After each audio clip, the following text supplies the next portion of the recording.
Hello all, welcome back to my channel. Hope you all are doing good. మేమైతే చాలా బాగున్నాము. Weekends వస్తే ఇంట్లో ప్రశాంతంగా ఉంటూ నచ్చిన ఫుడ్ వండుకొని తిని హ్యాపీగా రెస్ట్ తీసుకోవాలని ఉంటుంది కదా.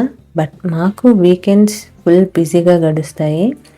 వీక్ డేస్ మొత్తం ఫుల్ బిజీగా ఉంటారు మా హస్బెండ్, కాబట్టి ఇంటికి సంబంధించిన పనులు అన్నీ కూడా మేము వీకెండ్ చేసుకుంటాము. ఎక్కడికైనా వెళ్ళాలన్నా, గ్రోసరీ షాపింగ్ కానీ అన్ని పనులు కూడా వీకెండ్ చేసుకుంటాము. సో అలాంటి వీకెండ్ ఇది. సో మేము ఈరోజు టెంపుల్కి వెళ్దాం అనుకుంటున్నాము. సో సాన్వి బర్త్డేకి వెళ్దాం అనుకున్నాము, బట్ అది వీక్ డేస్లో వచ్చింది కాబట్టి వెళ్ళడానికి కుదరలేదు. సో మేము వీకెండ్లో వెళ్తున్నాం అన్నట్టు. టెంపుల్ 9:30కి అలా ఓపెన్ చేస్తారు. సో మేము ఇంటి నుంచి 10 o'clock అలా బయలుదేరినాము. అప్పటికే ఎండ చాలా ఎక్కువ ఉంది, హ్యూమిడిటీ కూడా చాలా ఎక్కువ ఉంటుంది. ఇక్కడ సముద్రానికి దగ్గరలో ఉంటాం కాబట్టి మేము టెంపుల్కి రీచ్ అవ్వడానికి కరెక్ట్గా 30 minutes అలా పడుతుంది. సాన్వి చూడండి, అప్పుడే జుట్టు ఇప్పేసింది. వేయడానికి ఎంత కష్టపడాలి. సాన్వి వితిన్ సెకండ్స్ ఇప్పేసుకుంటుంది. కనీసం టెంపుల్కి వెళ్ళేంత వరకు కూడా ఆగలేదు. ఎందుకే జుట్టు ఇప్ప తీసుకున్నాం అంటే కనీసం మొహం కూడా చూడదు, నాతో మాట్లాడట్లేదు ఎవరు అన్నట్టే బిహేవ్ చేస్తుంది.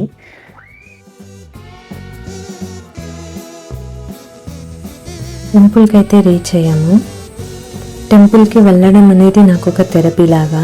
నేను ఎప్పుడు లోగా ఫీల్ అయినా, డిమోటివేటింగ్గా అనిపించినా, లేదంటే ఫ్యామిలీని బాగా మిస్ అవుతున్న ఫీలింగ్ ఉన్నా కూడా నేను టెంపుల్కి వెళ్ళడానికి ప్రిఫర్ చేస్తాను. టెంపుల్కి వెళ్తే ఒక కైండ్ ఆఫ్ పాజిటివిటీ వస్తుంది, మైండ్ చాలా ఫ్రెష్గా అవుతుంది, బాధలన్నీ వెళ్ళిపోయినాయి అన్న ఫీలింగ్ అయితే వస్తుంది. నేను దేవుణ్ణి బాగా నమ్ముతాను, కానీ పడి పూజలు చేసే రకం అయితే కాదు. బట్ నా లైఫ్లో ఏది జరిగినా అంతా దేవుడి అనుగ్రహమే అని బిలీవ్ చేస్తా.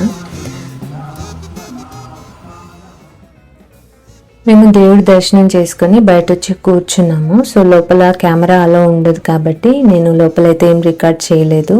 బయట వచ్చి ప్రసాదం అయితే తింటున్నాము. ఇక్కడ అందరికీ కూడా ఫ్రూట్స్ ఇస్తారు ప్రసాదంగా. సో బయట వచ్చి కూర్చొని ప్రసాదం తింటున్నాము. వెనకాల నుంచి గోవిందనామాలు వస్తూ ఉంటే చాలా ప్రశాంతంగా అనిపించింది. అండ్ ఇక్కడ 2 గోపురాలు కనిపిస్తున్నాయి కదా. ఒక సైడ్ ఏమో వినాయక స్వామి ఉంటారు, ఇంకొక సైడ్ ఏమో సుబ్రహ్మణ్యేశ్వర స్వామి ఉంటారు. అండ్ అపోజిట్లో వెంకటేశ్వర స్వామి, అమ్మవారు, రాధాకృష్ణులు, శివాలయం కూడా ఉంటుంది అన్నట్టు. ఇక్కడ ఈ టెంపుల్కి పక్కనే టాంపా ఎయిర్పోర్ట్ ఉంటుంది. సో ఎవ్రీ 10 minutes మనకి ఇట్లా ఫ్లైట్స్ పైన ఎగురుతూ కనిపిస్తాయి. మేము క్యాంటీన్కి అయితే వెళ్ళాము, టెంపుల్కి సంబంధించిన క్యాంటీన్లోనే. అక్కడే లంచ్ అయితే చేసాము. ఇక్కడ ఇడ్లీ, వడ, దోశ, పిల్లలకి మ్యాంగో లస్సీ అవి తీసుకున్నాము. అండ్ ఇంటికి కూడా కొన్ని ప్రసాదాలు అయితే తీసుకున్నాము. ఫుడ్ చాలా బాగుంటుంది. అండ్ ఇక్కడే టెంపుల్లోనే అల్లనేరేడు పళ్ళ చెట్టు అయితే ఉంది, ఇండియన్ జామున్ అంటారు కదా అది. సో నేను ఫస్ట్లో నమ్మలేదు ఇంత పెద్దగా ఇక్కడ ఉంటుంది చెట్టు అని. సో మా ఆయన అన్నారు అక్కడ ఫ్రూట్స్ ఉన్నాయి చూడు అని. నేను పళ్ళు తిన్నాను కానీ చెట్టుని చూడడం ఇదే ఫస్ట్ టైం అన్నట్టు. అండ్ ఈ టెంపుల్లో రుద్రాక్ష చెట్టు కూడా ఉంది. సో మేము లంచ్ చేసేసి ఇటు నుంచిటే లైబ్రరీకి అయితే వెళ్దాం అనుకుంటున్నాము. కొన్ని బుక్స్ రిటర్న్ చేయాల్సినవి ఉన్నాయి.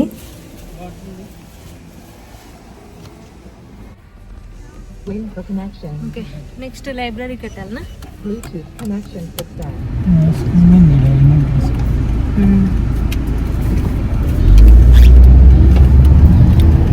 కూడా వేసుకుంది బాగా. అది తాగకుండా ఆడతాను.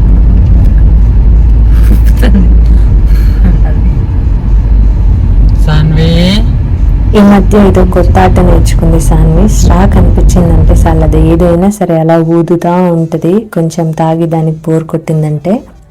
అండ్ ఇక్కడ వర్షం పడడం కూడా స్టార్ట్ అయింది. నేను ఇక్కడికి మూవ్ అయిన తర్వాత అబ్జర్వ్ చేసింది ఏంటంటే ఫ్లోరిడాలో వర్షాలు చాలా ఎక్కువ పడతాయి. నేను హ్యూస్టన్లోనే అనుకున్నాను, ఇక్కడ ఇంకా దానికి 2 పడుతున్నాయి. అండ్ ఇక్కడ మేము లైబ్రరీకి అయితే రీచ్ అయ్యాము. ఇక్కడ పబ్లిక్ లైబ్రరీస్ ఉంటాయి. మనం ఫస్ట్ మెంబర్షిప్ తీసుకోవాలి. మనకు ఒక కార్డు ఇస్తారు, లైబ్రరీ కార్డు. మనం వాటిని యూజ్ చేసుకొని బుక్స్ తీసుకోవచ్చు. ఇక్కడ ఆడియో బుక్స్ కూడా ఉంటాయి, మన ఇష్టం ఏవైనా తీసుకోవచ్చు. అండ్ మనం ఈ బుక్స్ని కూడా మన దగ్గర ఆల్మోస్ట్ 30 days వరకు ఉంచుకోవచ్చండి. మనకు డ్యూ డేట్ దగ్గర వచ్చిందంటే మనకు మెయిల్ వస్తుంది లైబ్రరీ వాళ్ళ నుంచి, ఇలా డ్యూ డేట్ దగ్గర ఉంది ప్లీజ్ రిటర్న్ అని. అట్లాంటి టైంలో వచ్చి మనం జస్ట్ ఇలా ఒక డెస్క్ లాగా ఉంటుంది, అక్కడ మనం బుక్స్ డ్రాప్ చేస్తే సరిపోతుంది, వాళ్ళే తీసుకుంటారు. మళ్ళీ మనం వెళ్ళి మనకి ఏ అసిస్టెంట్ అవసరం ఉండదు, జస్ట్ వెళ్ళి అక్కడ డ్రాప్ చేసేసి వచ్చేసేయచ్చు.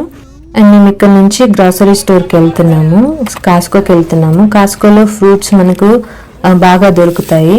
అండ్ ఇక్కడ గార్లిక్ కూడా బాగుంటుంది, గార్లిక్ కానీ జింజర్ కానీ మ్యాక్సిమం మేము కాస్కోలోనే తీసుకుంటాము, ఎందుకంటే మనకు ఇండియాలో ఉన్న ఆ ఫ్లేవర్ వస్తుంది.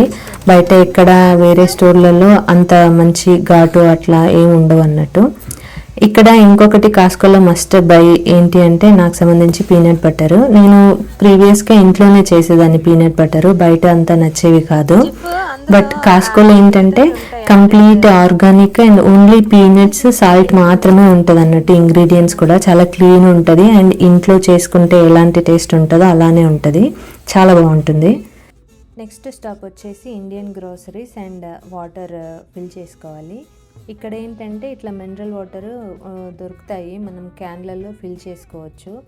అండ్ బాటిల్స్ కూడా దొరుకుతాయి, మ్యాక్సిమం బాటిల్స్ యూస్ చేస్తారు ఎక్కువ మంది. బట్ నాకైతే బాటిల్స్ వాడితే మొత్తం ఇంటి నిండా వాటర్ బాటిల్సే కనిపిస్తాయి, దానికి బదులు ఇలా క్యాన్స్ ఫిల్ చేసుకొని వెళ్ళడం బెటర్ అన్నది అనిపిస్తుంది అన్నట్టు. సో మేమైతే మ్యాక్సిమం ఇలా క్యాన్సే వాడతాము, అయిపోయినట్లా ఫిల్ చేయించుకొని వచ్చి వాడుకుంటాం అన్నట్టు. బాటిల్స్ చాలా తక్కువ కొంటాము. నెక్స్ట్ ఇండియన్ గ్రోసరీకి వెళ్ళి కావాల్సిన కూరగాయలు అయితే తెచ్చుకున్నాము 1 వీక్కి సరిపడా. ఇంటికి వచ్చిన వెంటనే నేను చేసే ఫస్ట్ పని ఏంటంటే ఫస్ట్ కూరగాయలు అయితే ఫ్రిడ్జ్లో పెట్టేస్తాను, ఎక్కువసేపు బయట ఉంటే కొంచెం వాడిపోయినట్టు అవుతాయి. అండ్ మ్యాక్సిమం మేము మిల్క్, కొన్నిసార్లు ఫ్రోజన్ ఫుడ్ కూడా తెచ్చుకుంటాము, అంటే మ్యాక్సిమం పరోటాలు కానీ అలాంటివి అన్నట్టు. అట్లాంటివి ఏమన్నా ఉన్నా కూడా ఇమీడియట్గా డీప్ ఫ్రిడ్జ్లో పెట్టడం అదైతే చేయాలి, ఎక్కువసేపు ఫ్రోజన్ ఫుడ్ బయట ఉంటే పాడైపోతుంది. అండ్ మిల్క్ కూడా నేను మ్యాక్సిమం వచ్చినమ్మనే ఫ్రిడ్జ్లో పెట్టడానికి అయితే ట్రై చేస్తాను. అండ్ ఈవినింగ్ టైంలో మా ఇంటి బయట డక్కి అప్పుడే పిల్లలు పుట్టినట్టున్నాయి, ఒక 2-3 డేస్ బ్యాక్. అవి వాటి పిల్లల్ని ఎంత జాగ్రత్తగా చేసుకుంటుందంటే భలే క్యూట్గా అనిపించింది. డక్కు కొద్ది దూరం నడిచి ఆగుతుంటే అండ్ దాని పిల్లలన్నీ కూడా లైన్గా ఫాలో అవుతున్నాయి. మంచిగా వాళ్ళ అమ్మ దగ్గరికి వెళ్ళి అవి కూడా ఒక దగ్గర కూర్చుంటున్నాయి. ఆమె మళ్ళీ వెనక్కి తిరిగి చూసి అన్ని పిల్లలు వచ్చినాయి లేదా అని చెక్ చేసుకొని అన్నీ వచ్చిన తర్వాత మళ్ళీ ఇంకా కొంచెం దూరం వెళ్తుంది. భలే క్యూట్గా అనిపించింది. అండ్ ఇక్కడ నేను ఈవినింగ్ డిన్నర్కి వెజ్ ఫ్రైడ్ రైస్ అయితే చేస్తున్నాను. దీనికోసం ఏంటంటే గార్లిక్ చిన్నగా చాప్ చేసుకోవాలి అండ్ స్ప్రింగ్ ఆనియన్లో వైట్ పార్ట్ ఉంటుంది కదా అది, అండ్ స్ప్రింగ్ ఆనియన్స్.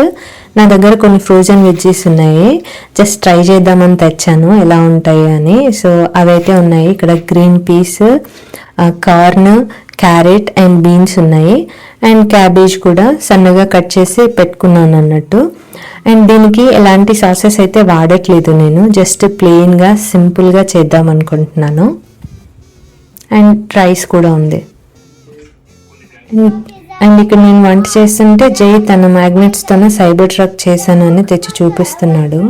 అసలు ఈ అబ్బాయిలకి కార్లు పిచ్చిందో నాకు తెలియదు, కానీ అసలు దేంట్లో అయినా కార్లే వస్తాయి వీళ్ళకి. డ్రాయింగ్ చేయమన్నా కారే, ఆడుకోమన్నా దాంట్లో కూడా కారే. ఆఖరికి మ్యాగ్నెట్స్తో కూడా ఆయన సైబర్ ట్రక్ చేశాను నాకు తెచ్చి చూపిస్తున్నాడు.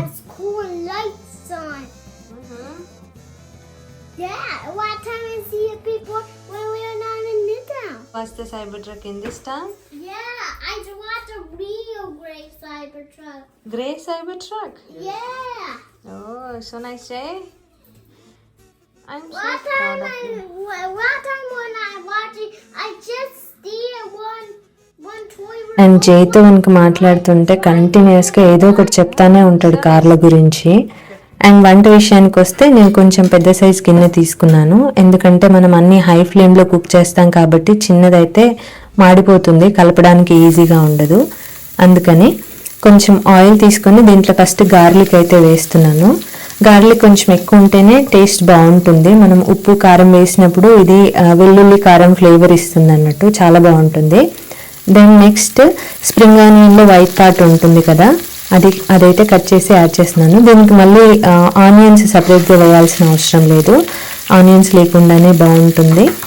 నెక్స్ట్ వచ్చేసి ఇక్కడ ఫ్రోజన్ వెజిటేబుల్స్ అయితే వేస్తున్నాను నేను ఈ కలర్ వెజిటేబుల్స్ కొంచెం తక్కువ తీసుకున్నాను, ఎందుకంటే పిల్లలు ఎక్కువ వెజిటేబుల్స్ కనిపిస్తే సరిగ్గా తినరు. అందుకని నేను ఈ వెజిటేబుల్స్ తక్కువ తీసుకొని క్యాబేజ్ క్వాంటిటీ కొంచెం ఎక్కువ తీసుకున్నాను. సో మీరు పిల్లలు ఎక్కువ తింటారు అంటే కొంచెం వెజిటేబుల్స్ ఎక్కువ వేసుకోండి, టేస్ట్ చాలా బాగుంటుంది. అండ్ కొంచెం ఇవి కొద్దిగా మెత్తగా అయిన తర్వాత నేనైతే నెక్స్ట్ క్యాబేజ్ అయితే వేసుకుంటున్నాను. క్యాబేజ్ ఏంటి అంటే కొంచెం క్రంచీగా ఉంటేనే బాగుంటుంది, మరీ మెత్తగా కర్రీలాగా ఉడికిపోతే అంత టేస్ట్ ఉండదు. కాబట్టి నేను తర్వాతకి క్యాబేజ్ వేసుకుంటున్నాను. ఇదేంటంటే మనకు జస్ట్ కొద్దిగా మెత్తబడాలి అంతే, అంటే కలర్ చేంజ్ అయ్యి కొంచెం మెత్తబడుతుంది కదా, అలా ఉంటే సరిపోతుంది. మొత్తం కుక్ అవ్వాల్సిన అవసరం లేదు.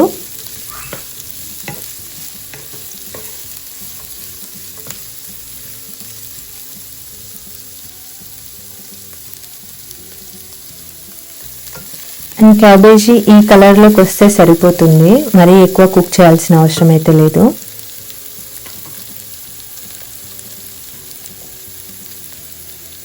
అండ్ నేను దీంట్లోకి కారం యాడ్ చేస్తున్నాను. నేను ఇక్కడ గ్రీన్ చిల్లీస్ కానీ పెప్పర్ కానీ ఏం యాడ్ చేయట్లేదు. ఒకవేళ మీరు అవి యాడ్ చేస్తే కారం చూసి యాడ్ చేసుకోండి. నెక్స్ట్ కొద్దిగా పసుపు యాడ్ చేస్తున్నాను, అదేవిధంగా సాల్ట్ తగినంత సాల్ట్ యాడ్ చేసి ఇక్కడ నేను కొరియాండర్ పౌడర్ కూడా వేస్తున్నాను, ధనియాల పొడి కూడా. ఇంకా వేరే ఏం గరం మసాలా లాంటివి ఏం వాడట్లేదు, జస్ట్ ఉప్పు, కారం, పసుపు అండ్ ధనియాల పొడి ఇవి మాత్రమే వాడుతున్నాను. అండ్ నో అదర్ సాసెస్, మనం చైనీస్ సాసెస్ కూడా ఏం వేయట్లేదు, సోయా సాస్ కానీ వెనిగర్ అలాంటివి కూడా ఏం వేయట్లేదు.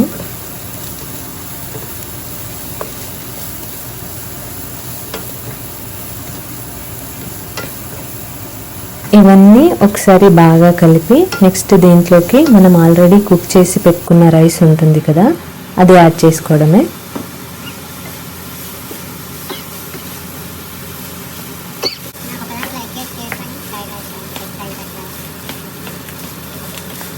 ఇలా నీట్గా కలిపేసుకున్న తర్వాత చివరిలో మనం గ్రీన్ ఆనియన్స్ ఉన్నాయి కదా, స్ప్రింగ్ ఆనియన్లో గ్రీన్ పార్ట్, అవి కూడా వేసుకొని ఒకసారి మిక్స్ చేసుకోవాలి, టేస్ట్ బాగుంటుంది.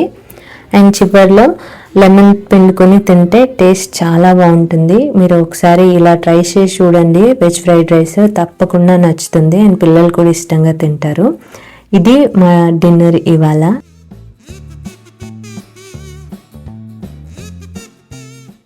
Hope you like this video. మా వీకెండ్ అయితే ఇలా గడిచిపోయింది. మీకు ఈ వీడియో నచ్చిందని అనుకుంటున్నాను. వీడియో కనుక మీకు నచ్చినట్టయితే please do like, share and subscribe. మీరు కనుక వీడియోని లైక్ చేస్తే అది ఇంకొంతమందికి రీచ్ అయ్యే ఛాన్స్ ఉంటుంది. అండ్ ఇప్పటిదాకా నా ఛానల్ని సబ్స్క్రైబ్ చేసుకొని నన్ను సపోర్ట్ చేస్తున్న ప్రతి ఒక్కరికి థ్యాంక్ యూ వెరీ మచ్.